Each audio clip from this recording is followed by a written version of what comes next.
Hi friends, bounce back ఛానల్కి స్వాగతం. Indian economy, భారత ఆర్థిక వ్యవస్థ అనే సబ్జెక్ట్లో ఆర్థిక వృద్ధి, ఆర్థిక అభివృద్ధి, ఎకనామిక్ గ్రోత్, ఎకనామిక్ డెవలప్మెంట్ గురించి మనం డిస్కస్ చేస్తున్నాము.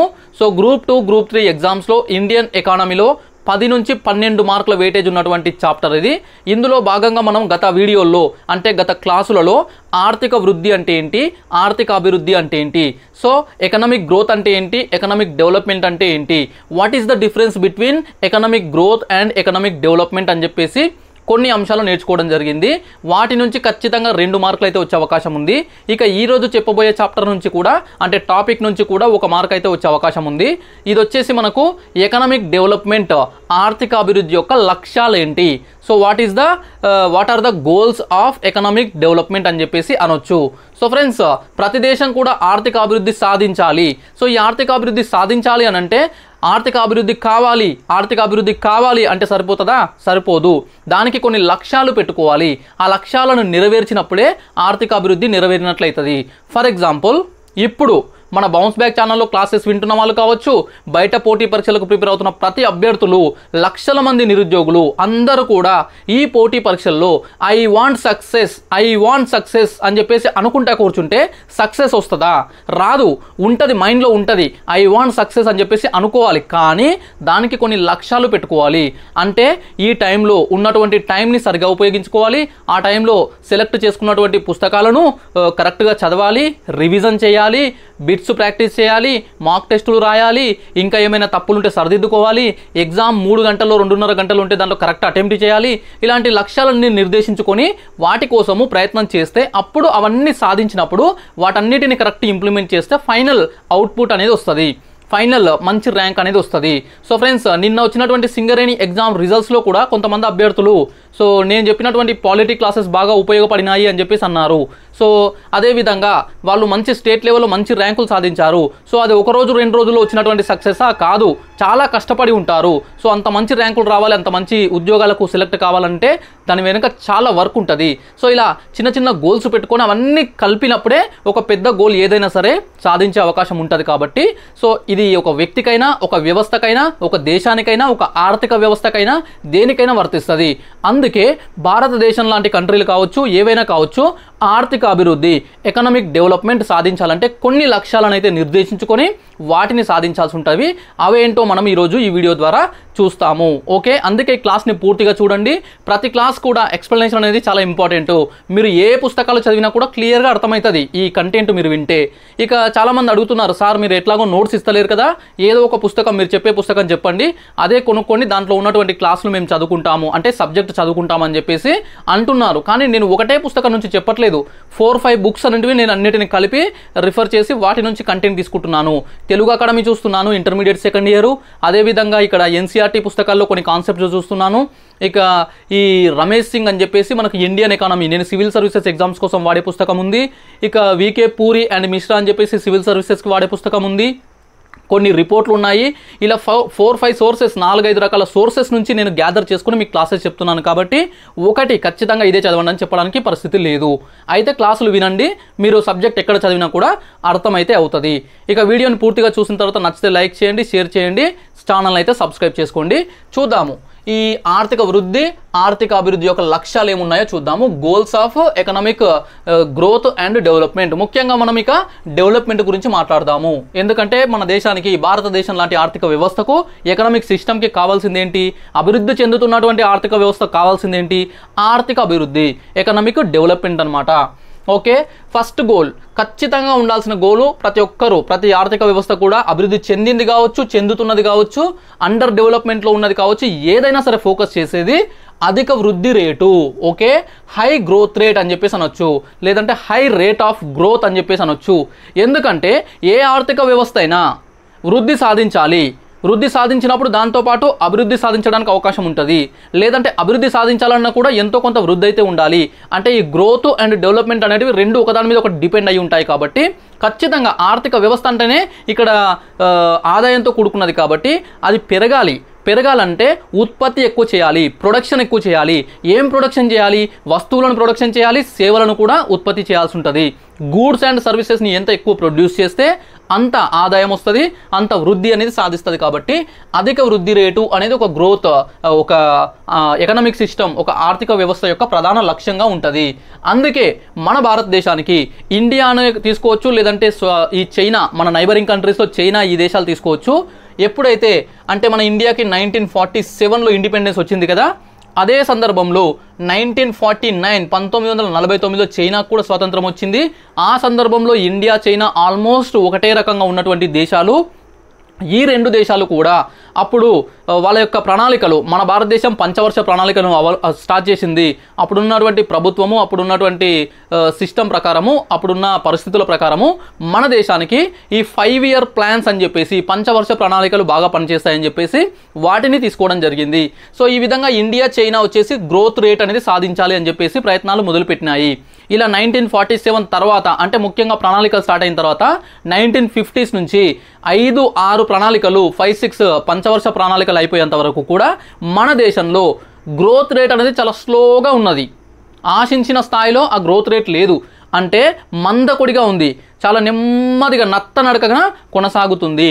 అలా 1980s వరకు, 1980 దశకం వరకు, ఓకే 1980 ఆ టైం వరకు కూడా మన గ్రోత్ రేట్ అనేది చాలా స్లోగా ఉంది. కానీ మనం సాధించాల్సింది చాలా వేగవంతమైన గ్రోత్ రేటు, అధిక గ్రోత్ రేట్ అనమాట. అత్యధిక వృద్ధి సాధించాలి, అప్పుడే మనకు వేగంగా డెవలప్ అవ్వడానికి అవకాశం ఉంటుందని చెప్పేసి తర్వాత కాలంలో తర్వాత ప్రభుత్వాలు రకరకాల మార్పులు తీసుకొచ్చి మన దేశంలో ఎకనామిక్ సిస్టమ్ని కాస్త మార్చి, ముఖ్యంగా 1990sలో ఈ ఆర్థిక సంస్కరణలు, ఎకనామిక్ రిఫార్మ్స్ అని చెప్పేసి అంటాము. దాని మీద కూడా ఒక పెద్ద చాప్టర్ ఉంటుంది మనకు. ఈ ఎకనామిక్ రిఫార్మ్స్, ఆర్థిక సంస్కరణలు అని తీసుకొచ్చి ఈ గ్లోబలైజేషను, ప్రైవేటైజేషను, లిబరలైజేషను అని చెప్పేసి వీటి ద్వారా, ఎల్పిజి అనే సిస్టమ్ ద్వారా ఆ తర్వాత చేసినటువంటి మార్పుల ప్రకారము గ్రోత్ రేట్ బాగా పెరుగుతూ వచ్చింది. ఓకే, ఇక్కడ మ్యాప్, ఈ గ్రాఫ్ ఒకసారి చూసినట్లయితే ఇది పంచవర్ష ప్రణాళికల కాలంలో మన దేశంలో సాధించినటువంటి గ్రోత్ రేట్కి సంబంధించి. సో ఫస్ట్ ఈ 0 అన్నది మనకు 1950 ఆ టైంలో అనమాట. అంటే మొదటి పంచవర్ష ప్రణాళిక స్టార్ట్ అయ్యే ముందు వరకు 1950 ఆ టైం నుంచి తీసుకుంటున్నాము. ఇక్కడ నుంచి మనకు 1980 వరకు కూడా మన దేశంలో ఉన్నటువంటి, అంటే ఇక్కడ మనకు 5th ప్రణాళిక తీసుకున్నాను. 5 పంచవర్ష ప్రణాళికల కాలంలో మన దేశంలో వృద్ధి రేట్ అనేది 3.73, 3.73 సగటు వార్షిక వృద్ధి రేటు, అంటే యావరేజ్ యాన్యువల్ గ్రోత్ రేట్ సాధించినాము. గ్రోత్ అంటే తెలుసు, గ్రోత్ రేట్ అంటే ఏంటి మరి? ఇక్కడ కొంతమందికి డౌట్ రావచ్చు. సింపుల్గా ఒక సంవత్సరంలో మన దేశంలో, అంటే 2020 అనే ఇయర్లో మన దేశంలో 100 కోట్ల ఆదాయం వచ్చింది అనుకుందాం. 100 కోట్లు. నెక్స్ట్ ఇయర్ ఒక 110 కోట్ల ఆదాయం వచ్చింది. 110 కోట్లు అంటే ఎంత పెరిగింది? 10 crores పెరిగింది. ఇప్పుడు ఈ 10 కోట్లు డివైడెడ్ బై గత సంవత్సరము, అంటే 2020తో 21ని పోలుస్తాం కాబట్టి 2020లో వచ్చినటువంటి 100 కోట్లు, ఓకే, ఇంటూ 100, రేట్ అంటే 100 తీసుకుంటాం కాబట్టి ఇంటూ 100 చేస్తే 10% అని చెప్పేసి వస్తుంది. ఇక్కడ సింపుల్ నెంబర్స్ తీసుకున్నాను కాబట్టి 10% వచ్చింది. ఈ విధంగా ఈ రేట్ అనేది క్యాలిక్యులేట్ చేస్తారు. నెక్స్ట్ 2021 నుంచి 2022కు ఇంకొక 20 కోట్లు పెరిగింది అనుకుందాం. అంటే 130 కోట్లు వచ్చింది. 130 crores అంటే 20 crores పెరిగింది కదా. 20 డివైడెడ్ బై ఇప్పుడు 2021తో పోలుస్తున్నాం కాబట్టి కింద 110 తీసుకుంటాము ఇంటూ 100, ఇలా చేయాల్సి ఉంటుంది. ఇప్పుడు వచ్చే గ్రోత్ రేట్ కొంత ఉంటుంది. ఈ విధంగా ప్రతి సంవత్సరం కూడా ఎంత శాతం పెరుగుతుంది అని తీసుకోవడాన్ని గ్రోత్ రేట్ అని చెప్పేసి అంటాము. ఓకే, గ్రోత్ అంటే పెరుగుదల, గ్రోత్ రేట్ అంటే ఎంత శాతం పెరిగింది అనేది గ్రోత్ రేటు. ఓకే, ఈ విధంగా పంచవర్ష ప్రణాళికల కాలంలో మనకు 5 పంచవర్ష ప్రణాళికలు ముగిసే కాలం నాటికి, ముఖ్యంగా ఈ 1980 టైం నాటికి 3.73, 3.73 గ్రోత్ రేట్ మాత్రమే సాధించినాము. దీన్నే మనము ఈ మందకొడిగా సాగినటువంటి ఈ గ్రోత్ రేట్నే ఆర్థికవేత్తలు హిందూ గ్రోత్ రేట్ అని చెప్పేసి అంటారు. హిందూ గ్రోత్ రేట్ అని చెప్పేసి ఒక టర్మ్ యూజ్ చేయడం అయితే జరుగుతుంది. నెక్స్ట్ ఆ తర్వాత 6వ పంచవర్ష ప్రణాళికలో మనం సాధించింది 5.4, అంటే పెరిగింది, బాగా పెరిగింది. నెక్స్ట్ 7వ పంచవర్ష ప్రణాళికలో 5.8 అనమాట, ఇంకా మళ్ళీ పెరిగింది. నెక్స్ట్ 8వ పంచవర్ష ప్రణాళికలో 6.8. అంటే ఈ విధంగా మనం పెంచుకుంటూ వచ్చినాము. అంటే అధిక గ్రోత్ రేటు, అధిక వృద్ధి రేటును సాధించుకుంటూ వచ్చాము. ఆ తర్వాత మళ్ళీ 9వ పంచవర్ష ప్రణాళికలో 5.4కి పడిపోయినప్పటికీ, కాస్త తగ్గినప్పటికీ మళ్ళీ పెరిగింది. 10వ పంచవర్ష ప్రణాళిక 10th 5 year ప్లాన్లో వచ్చేసి 7.6 సాధించాము. నెక్స్ట్ 11లో వచ్చేసి మనకు 7.8 సాధించాము. ఈ విధంగా అంటే 11 పంచవర్ష ప్రణాళికలు అయిపోయిన తర్వాత 12వ పంచవర్ష ప్రణాళికల కాలంలో ఎన్డీఏ ప్రభుత్వము పంచవర్ష ప్రణాళికలను పక్కన పెట్టేసింది, ప్రణాళిక సంఘాన్ని రద్దు చేసి నీతి ఆయోగ్ని తీసుకురావడం జరిగింది. సో ఇలాంటి మార్పులన్నీ కూడా మంచి గ్రోత్ రేట్ సాధించడానికే చేసినటువంటి ప్రయత్నాలుగా మనం చెప్పొచ్చు. సో మన భారతదేశము అధిక వృద్ధి రేటును సాధించడం కోసం రకరకాల కార్యక్రమాలు ఈ పంచవర్ష ప్రణాళికల కాలంలో చేయడం అయితే జరిగింది. సో ఇది వచ్చేసి మనకు ఈ గ్రోత్ రేట్, ఓకే, అధిక గ్రోత్ రేట్ సాధించాలనే లక్ష్యానికి సంబంధించి కొన్ని అంశాలు. నెక్స్ట్ మన లక్ష్యం ఏంటి? ఆర్థిక స్వావలంబన, ఎకనామిక్ సెల్ఫ్ రియలెన్స్ అని చెప్పేసి అంటాము. ఆ ఎకనామిక్ సెల్ఫ్ రియలెన్స్ అంటే ఏంటిది? ఇది కూడా ఒక లక్ష్యం. అంటే ఎకనామిక్ డెవలప్మెంట్, ఆర్థిక అభివృద్ధి సాధించాలంటే ఈ ఆర్థిక స్వావలంబన సాధించాలి అని చెప్పేసి కూడా ఒక లక్ష్యం అయితే ఉంటుంది. అసలు ఆర్థిక స్వావలంబన తెలియాలంటే మనకి ఇంకో పదం కూడా ఉంటుంది, దాని పేరే ఆర్థిక స్వయం సమృద్ధి. ఓకే, స్వావలంబన, స్వయం సమృద్ధి అనేటివి 2 వర్డ్స్ ఉంటాయి.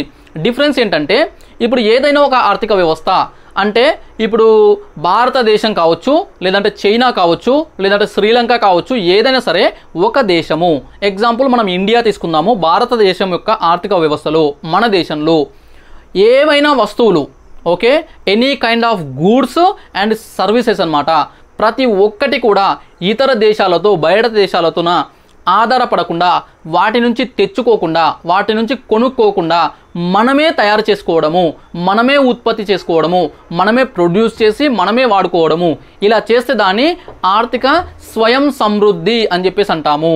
ఓకే, ఎకనామిక్ సెల్ఫ్ సఫిషియన్సీ అని చెప్పేసి అంటాము. సఫిషియన్స్ అంటే సరిపోయినంత. ఫర్ ఎగ్జాంపుల్ ఒక వ్యక్తిని తీసుకుందాము, ఒక రైతు, ఓకే, ఒక 10 ఎకరాలు 5 ఎకరాలు ఉన్నటువంటి రైతు, తనకు పొలం ఉంది, తనకు పండించడానికి శక్తి ఉంది, పండించే నైపుణ్యం ఉంది, అయినప్పటికీ కూడా కొన్ని మాత్రమే పండించగలుగుతాడు. తనకు కావలసినటువంటి ధాన్యము అంటే రైసు, ఈ బియ్యం కావచ్చు, పప్పు ధాన్యాలు కావచ్చు, ఇక కూరగాయలు కావచ్చు, ఆకుకూరలు కావచ్చు, అతనికి కావాల్సినటువంటి నూనె గింజలు కావచ్చు, ఇక ఈ చిరుధాన్యాలు కావచ్చు, ఇతర అన్ని రకాల ఉత్పత్తులు అంటే తన వంటకు, తన కడుపు నింపుకోవడానికి తను చేసుకోవాల్సిన వంట కావాల్సిన ప్రతి ఐటెంని తన పొలంలోనే పండించుకుంటాడు. అంటే పండించుకోలేడు, కొన్ని పండిస్తాడు, కొన్నిటిని ఇతర రైతుల దగ్గర నుంచో లేదంటే ఏదైనా మార్కెట్ నుంచో, షాపుల నుంచో, ఎక్కడి నుంచో కొనుక్కోవడం కానీ తీసుకొచ్చుకోవడం కానీ జరుగుతుంది. అంటే అతనే పండించుకుంటే, ప్రతి ఒక్కటి తనకు కావాల్సిందంతా కూడా అతనే తయారు చేసుకుంటే అప్పుడు అది స్వయం సమృద్ధి అవుతుంది. అలా స్వయం సమృద్ధి అంటే సొంతంగా తానే తయారు చేసుకోవాలి. ఒక ఆర్థిక వ్యవస్థ కూడా, ఒక ఎకనామిక్ సిస్టమ్ కూడా మన దేశంలో కావాల్సినటువంటి ప్రతి వస్తువు కూడా మనమే తయారు చేసుకోవాలి.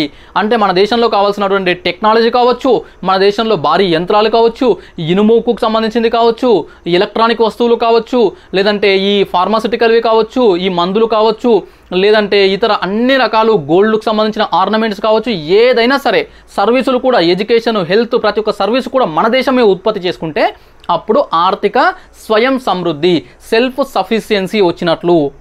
అయితే ఏ దేశం కూడా, ప్రపంచంలో ఏ దేశం కూడా ఆర్థిక స్వయం సమృద్ధి కలిగి ఉండదు. ప్రతి దేశం కూడా కొన్ని వస్తువులు ఇతర దేశాల నుంచి తెచ్చుకోవాల్సి ఉంటుంది. కొన్ని తయారు చేసుకునే ఎబిలిటీ ఉన్నా కూడా న్యాచురల్ రిసోర్సెస్ ఉండవు అక్కడ. ఓకే, అదేవిధంగా అక్కడ కావాల్సినటువంటి ఫెసిలిటీస్ ఉండవు. ఇలా రకరకాల కారణాలతోన వేరే దేశాల నుంచి తెచ్చుకుంటాము. ఫర్ ఎగ్జాంపుల్ పెట్రోలియం దానికి సంబంధించిన ప్రొడక్ట్స్ మనం ఏం చేస్తాము, గల్ఫ్ కంట్రీస్ పైన డిపెండ్ అవుతుంటాము. సో చాలా దేశాల్లో పెట్రోలియం నిల్వలు అనేటివి లేవు, కొన్ని దేశాల్లోనే కేంద్రీకృతమై ఉన్నాయి. ఇలాంటివి మనం బయట నుంచి తెచ్చుకోవాల్సిందే. ఇలా స్వయం సమృద్ధి అనేది ప్రతి దేశానికి 100% సాధ్యం కాదు. కాబట్టి స్వయం సమృద్ధి అంటే ఈ సెల్ఫ్ సఫిషియన్సీ సాధ్యం కాదు. కాబట్టి ఆర్థిక స్వావలంబన అనే కాన్సెప్ట్ని తీసుకొచ్చారు. ఆర్థిక స్వావలంబన అంటే ఏంటి? Economic self reliance. ఇందులో మనం ఏం చేస్తామంటే స్వయం సమృద్ధి సాధించలేము ఎలాగో, కాబట్టి ఏదో ఒక దగ్గర తెచ్చుకోవాలి. కాబట్టి ఇప్పుడు ఈ రైతు విషయంలో తీసుకుంటే అతడు ఏం చేయాలి, తనకు కావాల్సినటువంటి బియ్యము, పప్పులు, నూనె గింజలు, కొన్ని ధాన్యాలు పండించుకున్నాడు. మిగతావి కావాల్సినటువంటి నూనె కావచ్చు, ఇతర అన్ని రకాల వస్తువులు కావచ్చు, తనకు కావాల్సిన ఇతర అవసరాలను బయట నుంచి కొనుక్కోవాలి. కాబట్టి దానికి కావాల్సిన డబ్బులు, దానికి కావాల్సిన శక్తి అంటే ఏంటి? ఏమిస్తే వాళ్ళు ఇస్తారు? డబ్బులు ఇస్తే ఇస్తారు, లేదంటే ఇంకా ఏదైనా రూపంలో. గతంలో ఒకప్పుడు అంటే కొన్ని వందల సంవత్సరాల క్రితము ఈ వస్తు మార్పిడి పద్ధతి ఉండేది, బార్టర్ సిస్టమ్ అని చెప్పేసి అన్నాము. అప్పుడు ఇతను బియ్యం ఇస్తే అతను జొన్నలు ఇస్తాడు, ఇతను కూరగాయలు ఒకటి ఇస్తే అతను ఇంకో కూరగాయలు ఇస్తాడు, అలాంటి సిస్టమ్ ఉండేది. ఇప్పుడు మనకు ద్రవ్యము, డబ్బు, మనీ అనేది ఒక మాధ్యమంగా, ఓకే, వస్తువుల కొనుగోలుకు ఒక మాధ్యమంగా వచ్చింది కాబట్టి సో ఈ డబ్బు అనేది ఇచ్చి మనం తీసుకుంటాము. సో ఆ రైతు ఏం చేయాలి? ఇప్పుడు కావాల్సిన డబ్బులు ఉండాలి. తనకు నూనె కొనుక్కొచ్చుకోవాలంటే నూనె కావాలి, చక్కెర కావాలంటే పంచదార కావాలంటే పంచదార కొనుక్కొచ్చుకోవాలి, తన వంట కావాల్సిన ఏది కావాలంటే అది కొనుక్కోవాలి. ఇక తనకు బేసిక్ నీడ్స్ అయినటువంటి బట్టలు, క్లాత్స్ కొనుక్కోవాలంటే దానికి కావాల్సిన డబ్బులు తన దగ్గర ఉండాలి. మంచి ఎడ్యుకేషన్ కొనుక్కోవాలంటే, అంటే ఈ రోజుల్లో చదువు అనేది కొనుక్కోవడమే అయింది కాబట్టి చదువు కావాల్సిన డబ్బులు కూడా కావాలి. ఇక హెల్త్, ఏదైనా ఆరోగ్యము ఏదైనా క్షీణిస్తే దానికి కావాల్సిన ఫెసిలిటీస్ కోసము ఖర్చు చేసే డబ్బులు కావాలి. సో ప్రతిదానికి కూడా బయట నుంచి తెచ్చుకునే కెపాసిటీ పెంచుకోవాలి. ఇలాగే ఒక ఆర్థిక వ్యవస్థ కూడా, ఒక కంట్రీ కూడా విదేశాల నుంచి, ఇతర దేశాల నుంచి దిగుమతి అంటే ఇంపోర్ట్ చేసుకుంటాం కదా, వస్తువులను తెచ్చుకుంటాం కదా, కొనుక్కుంటాం కదా, దానికి కావాల్సినటువంటి శక్తి అంటే ఒక దేశానికి ఎలాంటి శక్తి అవసరము? విదేశీ మారక ద్రవ్యం అవసరము. ఇప్పుడు అమెరికా నుంచి వస్తువులు దిగుమతి చేసుకోవాలంటే, అమెరికా నుంచి ఏదైనా వస్తువులు తెచ్చుకోవాలంటే ఆ దేశానికి మనము అమెరికా డాలర్లు చెల్లించాల్సి ఉంటుంది. అది మనకి ఎట్లా వస్తుంది అంటే మనము ఆ దేశాలకు ఎగుమతులు చేయడమో లేదంటే రకరకాల మార్గాల ద్వారా సంపాదించుకోవడం జరుగుతుంది. ఈ విధంగా కావలసినటువంటి విదేశీ మారక ద్రవ్యాన్ని, ఫారిన్ ఎక్స్చేంజ్ అంటాం కదా, ఫారిన్ కరెన్సీ, అది మన దగ్గర బాగా పెరగాలి. సో ఆ రిజర్వ్స్ పెరగాలి, కావలసినంత మన దగ్గర ఉండాలి. అలా సాధించుకోవడమే ఆర్థిక స్వావలంబన అని చెప్పేసి అంటాము, ఎకనామిక్ సెల్ఫ్ రిలయన్స్ అని చెప్పేసి అంటాము. అయితే మన దేశంలో ఇండిపెండెన్స్ వచ్చిన కొత్తలా చాలా దారుణమైన పరిస్థితులు ఉండేటివి. అప్పుడు మన దేశం యొక్క ఆర్థిక వ్యవస్థ చాలా క్షీణించి ఉన్నది. ముఖ్యంగా మనది అప్పటికి 90% దాదాపుగా మొత్తం కూడా ఈ వ్యవసాయ రంగం పైన ఆధారపడినటువంటి ఆర్థిక వ్యవస్థ. ఆ టైంకి ఒకవైపు పాకిస్తాన్ విడిపోయింది కదా, అంటే పాకిస్తాన్ 2 భాగాలు విడిపోయింది. అంటే పశ్చిమ పాకిస్తాను, తూర్పు పాకిస్తాన్ అని చెప్పేసి విడిపోయింది. ఓకే, ఇప్పుడున్నటువంటి పాకిస్తాన్ వెస్టర్ పాకిస్తాను, ఇప్పుడున్న బంగ్లాదేశ్ తూర్పు పాకిస్తాన్గా విడిపోయింది. ముఖ్యంగా ఈ పాకిస్తాన్, ఇప్పుడున్నటువంటి పాకిస్తాన్ ప్రాంతంలో సింధు నది ప్రవహిస్తుంది. ఈ సింధు నది యొక్క సారవంతమైన నేలలు 70 నుంచి 80% నేలలు అనేటివి ఆ పాకిస్తాన్కి వెళ్ళిపోయినవి. ఒక 10 నుంచి 20-25% ఫెర్టైల్ ల్యాండ్స్ అనేటివి మన దేశంలోని పంజాబ్, హర్యానా రాష్ట్రాల్లోకి వచ్చినవి. అయితే అదే సందర్భంలో జనాభా మాత్రము మన దేశంలోకి ఎక్కువగా వచ్చింది, వాళ్ళ దేశంలోకి తక్కువ వెళ్ళిపోయింది. ఈ విధమైన సిచ్యువేషన్లో మన దేశంలో ఒకటేసారిగా ఈ ఆహార ధాన్యాల కొరత వచ్చింది. ఇటువైపు బెంగాల్, పశ్చిమ బెంగాల్ ప్రాంతంలో కూడా తూర్పు బెంగాల్ అని చెప్పేసి అప్పుడు పాకిస్తాన్కి సంబంధించిన దేశం విడిపోయింది కదా పాకిస్తాన్ పేరుతోన, అక్కడ కూడా ఇలాంటి పరిస్థితులు తలెత్తడంతో మన దేశంలో ఈ తిండి కూడా దొరికేది కాదు. అలాంటి పరిస్థితుల్లో మన దేశము అమెరికా పైన ఆధారపడాల్సి వచ్చింది. అమెరికా నుంచి ఈ ఆహార ధాన్యాలను దిగుమతి చేసుకోవాల్సి వచ్చింది. సో ఇలాంటివన్నీ కూడా ఆ తర్వాత మన దేశంలో కంపెనీస్, రకరకాల భారీ పరిశ్రమలు స్థాపించబడ్డాయి. మనం చూస్తుంటాం, మనం చదువుతుంటాం ఎకానమీలో రకరకాల పరిశ్రమలు అనే చాప్టర్లో చూస్తుంటాము. ఇనుముకు పరిశ్రమల్లో బిలాయ్ కావచ్చు, లేదంటే ఈ రూర్కెలా కావచ్చు, దుర్గాపూర్ కావచ్చు, ఇవన్నీ కూడా బ్రిటను, జర్మనీ, యుఎస్ఎస్ఆర్ అంటే రష్యా వాటి సహకారంతో ఏర్పాటు చేశారని చెప్పేసి. ఎందుకు వాళ్ళ సహకారంతో ఏర్పాటు చేశారు? మనం ఏర్పాటు చేసుకోవచ్చు కదా. అంటే అప్పుడు మన దగ్గర అంత డబ్బులు లేవు. ఓకే, మన దగ్గర అప్పుడు మనకు ఆర్థిక స్వావలంబన అంటే ఎకనామిక్ సెల్ఫ్ రియలయన్స్ లేదు, అంత ఫారిన్ ఎక్స్చేంజ్ లేదు, అంత కెపాసిటీ లేదు కాబట్టి విదేశాలపైన ఆధారపడినాము. ఓకే, ఇదనమాట. సో అలా తగ్గించుకుంటూ రావాలి, ఆర్థిక స్వావలంబన సాధించాలి. కాబట్టి మన దేశంలో పంచవర్ష ప్రణాళికల కాలంలో వీటికి సంబంధించిన రకరకాల కార్యక్రమాలు చేయడం జరిగింది. స్టార్టింగ్లో బాగా డిపెండ్ అయినాం, కానీ రాను రాను మనమే ఆ కెపాసిటీ తెచ్చుకొని మనమే సాధించుకోవడము, మనమే తయారు చేసుకోవడం అనేది జరిగింది. ఓకే, సో ఇక శాస్త్ర సాంకేతిక రంగాల్లో కూడా మనం బాగా పురోగతి అంటే మంచి ప్రోగ్రెస్ అనేది సాధించడం జరిగింది. ఓకే, ఇవన్నీ కూడా ఎకానమీలో మన ఆర్థిక వ్యవస్థలో మనం తెలుసుకోవాల్సిన అంశాలే. నెక్స్ట్ ఇది వచ్చేసి ఆర్థిక స్వావలంబన అంటే మన దేశమే కావచ్చు, ఏ దేశమైనా తనకు కావాల్సినటువంటి తను దిగుమతి చేసుకోవడానికి, ఇంపోర్ట్ చేసుకోవడానికి కావాల్సిన కరెన్సీ కెపాసిటీ, ఆ శక్తిని సాధించుకోవాలి, రెడీ చేసి పెట్టుకోవాలి. ఇంకొక అంశము, ఇలా మన దగ్గర ఆర్థిక స్వయం సమృద్ధి లేదు, మనం ఉత్పత్తి చేసుకునే కెపాసిటీ లేదు, పోనీ కొనుక్కుందామా అంటే కొనుక్కోవడానికి డబ్బులు లేవు. అలాంటప్పుడు ఏం చేయాలి? సైలెంట్గా ఉండిపోవాలి, లేదంటే అవి కావాలంటే వేరే దేశాల నుంచి ఆర్థిక ఏమంటారు డిపెండెన్స్, అంటే వాళ్ళపైన మనము డిపెండ్ అయ్యి అప్పులు తెచ్చుకోవాలి, వాళ్ళ నుంచి మనం మనీ అంటే విదేశాల యొక్క సహాయం పొందాలి, ఫారిన్ ఎయిడ్ అని చెప్పేసి అంటాము, అంటే విదేశీ సహకారం అనమాట. ఎప్పుడైతే ఒక దేశం నుంచి మనం సహకారం తీసుకుంటామో అది మన దేశం యొక్క భద్రతకు కావచ్చు, మన దేశానికి కావచ్చు, అది కొంత ప్రమాదకరమైనది. అమెరికా మీద డిపెండ్ అయినాం అనుకోండి, అమెరికా చెప్పినట్టు వినాల్సి వస్తుంది. చాలా సందర్భాల్లో కొన్ని అమెరికా చేసే కార్యక్రమాలు మనకు నచ్చకపోయినా దానికి మనం సపోర్ట్ చేయాల్సి వస్తుంది. అదేవిధంగా చైనా పైన డిపెండ్ అయినాం అనుకోండి, చైనాకు ఇలా రకరకాల సిచ్యువేషన్స్ వస్తాయి. ఒక చిన్న ఎగ్జాంపుల్ చెప్తాను. ఉక్రెయిన్ పైన ఈ రష్యా యొక్క ఏమంటారు దురాక్రమణ అనొచ్చు, లేదంటే వార్ అనొచ్చు, అది జరిగింది కదా. ఆ సందర్భంలో ఐక్యరాజ్య సమితిలో కావచ్చు, లేదంటే బయట కావచ్చు, ఎక్కడైనా మన భారతదేశము రష్యాకు వ్యతిరేకంగా మాట్లాడలేదు. ఎందుకంటే మిత్రదేశము, ఆ దేశం పైన మనం చాలా సందర్భాల్లో ఆధారపడినాము, చాలా సహకారం పొందినాము. కాబట్టి ఒకవేళ ఆ ఉక్రెయిన్ పైన చేసినటువంటి ఆ దాడులు తప్పు అనిపించినా కూడా మన దేశానికి మనం మాట్లాడలేము, సైలెంట్గా ఉండాల్సిన పరిస్థితి వస్తుంది. ఇలాంటివి జరగొద్దు అని అంటే మనకు ఎప్పుడైతే మన సొంత స్వయం కాళ్ళపైన మన కాళ్ళపైన మనం నిలబడతాము, మనకు కావాల్సిన కరెన్సీ కావచ్చు, మనకు కావాల్సిన ప్రొడక్షన్ కావచ్చు, ఏదైనా మనం పూర్తిగా పొందుతామో అప్పుడే మన దేశం అనేది పవర్ఫుల్గా తయారవుతుంది. సో ఫ్రెండ్స్, దీనికి సంబంధించి కూడా చాలా కార్యక్రమాలు అయితే చేయడం జరిగింది మన దేశము. నెక్స్ట్ సామాజిక న్యాయం, సోషల్ జస్టిస్ అంటాము. సోషల్ జస్టిస్ ఈ ఫస్ట్ వచ్చేసి మనకేంటిది, ఇది ఆర్థికపరమైన అంశము, ఓకే, ప్రొడక్షన్కి సంబంధించిన అంశము. ఈ రెండవది ఏంటిది, ఇది కూడా దానికి సంబంధించిందే, ఓకే. నెక్స్ట్ మూడవది వచ్చేసి సొసైటీలో దేశంలో ఉన్నటువంటి సమాజంలో కూడా మార్పులు రావాలి, సామాజిక న్యాయం జరగాలి. అంటే దేశంలోని ఉత్పత్తి, ఆదాయము అంటే ఇన్కమ్ కావచ్చు, లేదంటే సంపద కావచ్చు, అంటే వెల్త్ కావచ్చు, ఇవన్నీ కూడా దేశంలో ఉన్న ప్రతి ఒక్క వ్యక్తికి, ప్రతి ఒక్క మనిషికి చేరాలి, అందరికీ సమానంగా పంచబడాలి. అదే సామాజిక న్యాయం అనమాట. సో ఆర్థిక అసమానతలు తగ్గాలి. సో పేదవాడు పేదవాడుగానే ఉండిపోతున్నాడు, ధనికుడు ఇంకా ధనికుడుగానే అయిపోతున్నాడు. ఇలాంటివి కాకుండా ఈ ఎకనామిక్ ఇంబ్యాలెన్సెస్, సో ఈ ఆర్థిక అసమానతలు, ప్రాంతీయ అసమానతలు ఇవన్నీ తగ్గాల్సి ఉంటుంది. సో ఈ విధంగా సమాజంలో మార్పులు రావాలి, రాజకీయపరమైన హక్కులు పొందాలి, అదేవిధంగా ఆర్థికంగా, సామాజికంగా మంచి డెవలప్మెంట్ రావాలి, మంచి ఎడ్యుకేషన్ రావాలి. సో ఇవన్నీ కూడా జరిగినప్పుడు మన దేశము ఈ సామాజిక న్యాయం, సోషల్ జస్టిస్ పొందినట్లు. దీనికి సంబంధించి కూడా రకరకాల కార్యక్రమాలు అయితే ఈ స్వతంత్రం వచ్చిన తర్వాత ఈ 70-75 సంవత్సరాల కాలంలో మనం మొన్ననే ఈ 75 సంవత్సరాలు మనము స్వాతంత్రం సాధించి 75 ఇయర్స్ అయ్యిందని చెప్పేసి సంబరాలు చేసుకున్నాం కదా. ఈ 70-75 ఇయర్స్ కాలంలో కొంతవరకు అయితే సాధించినట్లుగా చెప్పొచ్చు, ఇంకా చాలా సాధించాల్సి ఉంది అని కూడా అనుకోవచ్చు. నెక్స్ట్ ఆధునికీకరణ, మోడర్నైజేషన్. ఏదైనా ఆర్థిక వ్యవస్థ ఏ దేశమైనా కావచ్చు, old traditional techniques, traditional methods, పాతకాలంలో ఉన్నటువంటి పద్ధతులు వాటినే ఫాలో అవుతూ ఉంటే ఈ గ్రోత్, ఈ ఆర్థిక అభివృద్ధి, ఎకనామిక్ డెవలప్మెంట్ సాధించడం అనేది కష్టమవుతుంది. ఓకే, దానికి మనం మోడర్న్గా తయారవ్వాలి, మోడర్నైజేషన్ చేయాల్సి ఉంటుంది, ఆధునికీకరణ కావాలి, శాస్త్ర సాంకేతిక రంగాల్లో మనం డెవలప్ కావాలి. ఈ టెక్నాలజీ అంటాం కదా, ఈ టెక్నాలజీ అనేది బాగా మనం ఇంప్లిమెంట్ చేసుకొని అన్ని రంగాల్లో కూడా వాటిని మనం చేయాల్సి ఉంటుంది.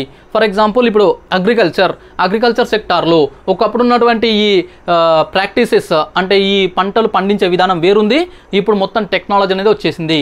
మన దేశంలో ఈ ట్రాక్టర్లు ఇలాంటివి మనం కొంతవరకు చూస్తున్నాం కదా, ట్రాక్టర్లు పెట్టి వరి కోత మిషన్లు కావచ్చు, కొన్ని చోట్ల నాటు వేసే మిషన్లు కావచ్చు, కలుపు తీసే మిషన్లు కావచ్చు, దున్నడానికి వచ్చే ట్రాక్టర్లు, చిన్న చిన్న ట్రాక్టర్లు కావచ్చు, ఇవన్నీ మనం ఇప్పుడు టెక్నాలజీ చూస్తున్నాము. అదే ఒక్కసారి మీరు గూగుల్లో కానీ ఈ యూట్యూబ్లో కొట్టి చూడండి, అగ్రికల్చర్ ఇన్ అమెరికా ఇలాంటి కంట్రీస్ కొట్టి చూడండి, అక్కడ ఇంకా టెక్నాలజీ, అక్కడ ఉన్నటువంటి కొన్ని మెషనరీ, అక్కడ ఉన్నటువంటి ఇవన్నీ కూడా ఇంకా హై డెవలప్డ్ ఉంటాయి. ఇంకా చాలా చోట్ల ఈ డ్రోన్లు కూడా వ్యవసాయ రంగంలో బాగా యూజ్ చేస్తున్నారు.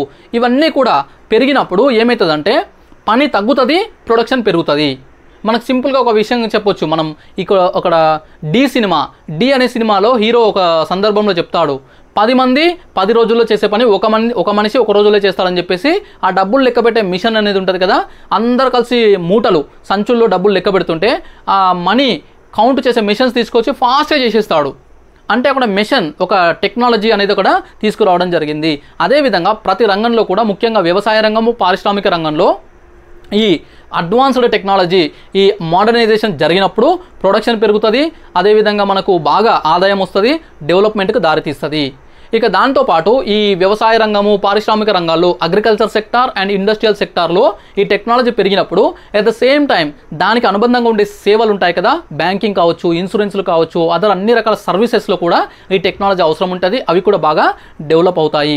దీనికి సంబంధించి కూడా మన దేశంలో చాలా వరకు మార్పులు అయితే రావడం జరిగింది. ఇంకా మనం ఇంప్లిమెంట్ చేస్తూ ఉన్నాము. ఇవన్నీ కూడా దీని యొక్క లక్ష్యాలు. నెక్స్ట్ మనం వీటి గురించి మళ్ళీ సందర్భం వస్తుంది. ఈ వృద్ధి రేటు వచ్చినప్పుడు జాతీయ ఆదాయంలో ఇవన్నీ డిస్కస్ చేస్తాము.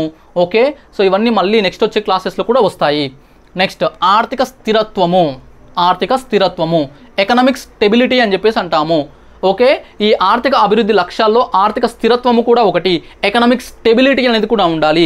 ఎనీ ఎకనామిక్ సిస్టమ్, భారతదేశంది కావచ్చు, ఏ దేశమైనా సరే ఆ దేశంలో ఆర్థిక వ్యవస్థ స్థిరంగా ఉండాలి.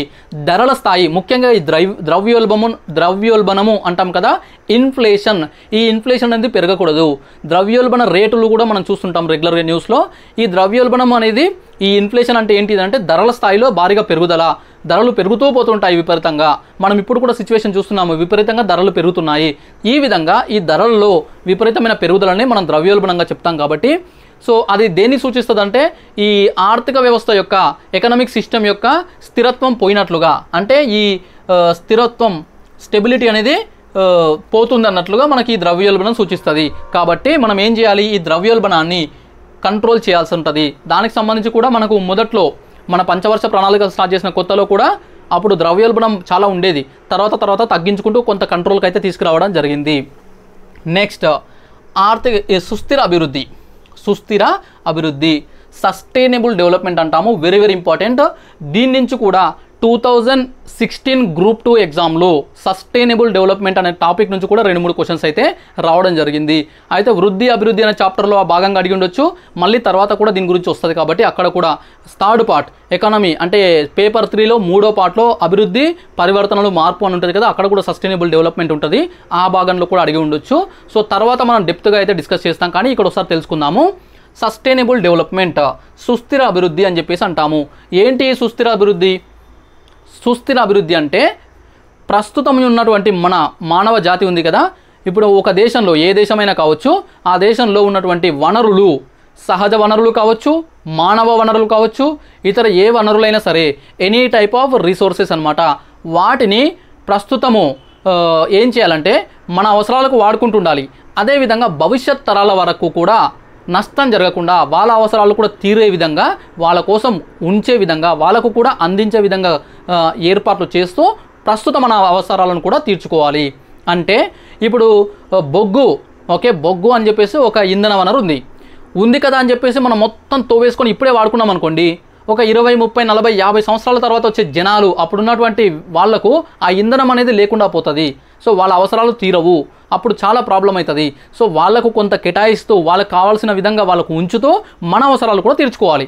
మొత్తం వాళ్ళకి ఇచ్చేస్తా అంటే కూడా సెట్ అవ్వదు. మరి మనం ఎటు పోవాలి? ఇప్పుడున్న మనము వాడుకోవాలి, భవిష్యత్ తరాల వాళ్ళకు కూడా అందించాల్సి ఉంటుంది. సో ఇది వచ్చేసి సస్టైనబుల్ డెవలప్మెంట్ అనమాట.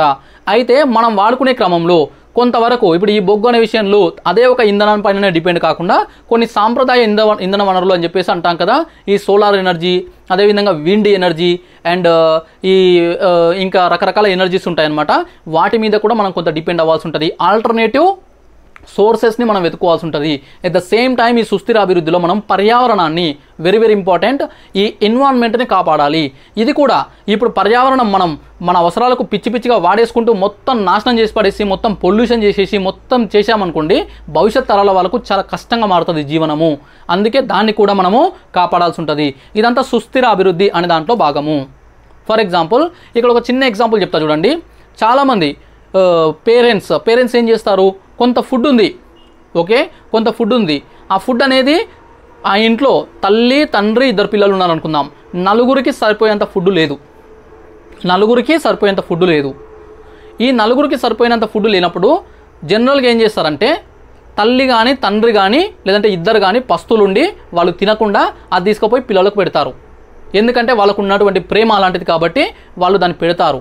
అంటే వాళ్ళ పిల్లలకు, అంటే వాళ్ళ నెక్స్ట్ జనరేషన్ వాళ్ళకు అందిస్తున్నారు, ఓకే. కానీ వీళ్ళు వాళ్ళ యొక్క తిండిని నెగ్లెక్ట్ చేస్తున్నారు. ఇలా చేయకూడదు. వీళ్ళు ఏం చేయాలి, వీళ్ళు తినాలి కొంత, వాళ్ళకు కూడా కొంత పెట్టాలి, ఓకే, అలా వీళ్ళు నష్టపోకుండా వాళ్ళు నష్టపోకుండా, అంటే వాళ్ళకు అందరికీ అందే విధంగా చూడడమే సుస్థిర అభివృద్ధి అని చెప్పేసి మనం అనుకోవచ్చు. ఎగ్జాంపుల్ మీకు కాన్సెప్ట్ అర్థం కావాలని చెప్పేసి చెప్పాను. సో ప్రస్తుతం మనం వాడుకోవాలి, భవిష్యత్ తరాల వాళ్ళకు కూడా అందించాలి ప్రమాదం లేకుండా. అదే మనకు సస్టైనబుల్ డెవలప్మెంట్ అని చెప్పేసి అనొచ్చు. ఓకే, నెక్స్ట్ సమ్మిళిత వృద్ధి, లాస్ట్ది. ఓకే, చివరి లక్ష్యము ఆర్థిక అభివృద్ధి యొక్క లాస్ట్ గోల్ అనమాట, ఎకనామిక్ డెవలప్మెంట్ యొక్క ఫైనల్ గోల్. ఇవన్నీ సాధించాలి, దాంతోపాటు ఈ సమ్మిళిత వృద్ధి కూడా సాధించాలి. ఇంక్లూజివ్ గ్రోత్ అని చెప్పేసి అంటాము. వీటిపైన కూడా మనకు నెక్స్ట్ చాప్టర్స్లో కూడా డెప్త్గా వస్తుంది. ఇక్కడ ఒక ఇంట్రడక్షన్ చూద్దాము. సమ్మిళిత వృద్ధి అంటే అన్నీ కలిసిపోయి ఉంటాయి, రకరకాల అంశాలు, మల్టిపుల్ ఆస్పెక్ట్స్లో డెవలప్మెంట్ స్టార్ట్ అవ్వాలి.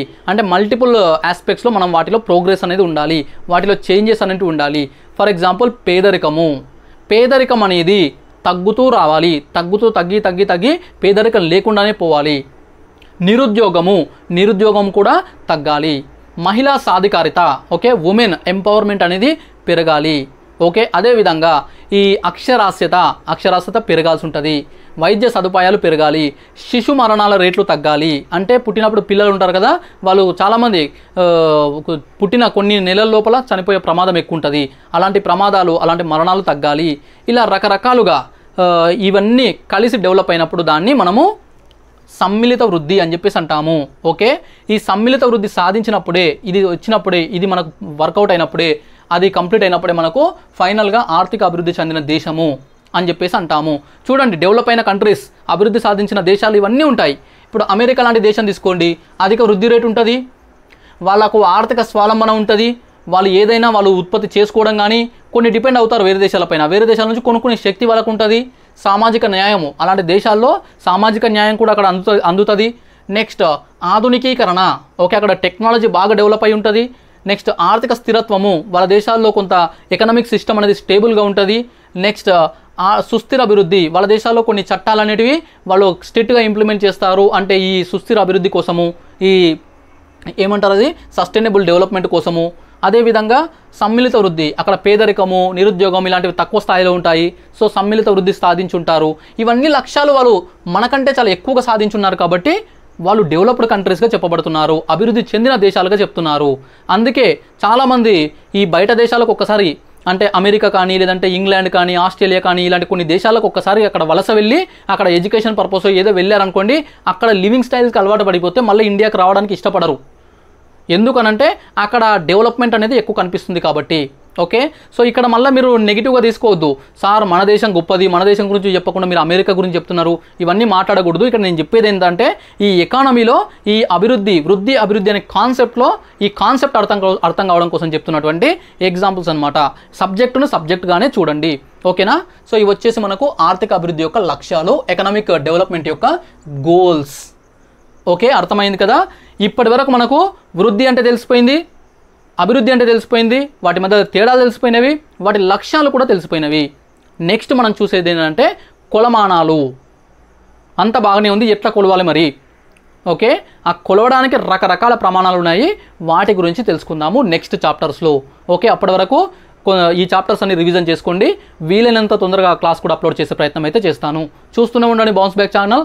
నచ్చితే మాత్రం ఖచ్చితంగా లైక్ చేసే ప్రయత్నం చేయండి, షేర్ చేయండి, సబ్స్క్రైబ్ చేసుకోండి. Thank you so much.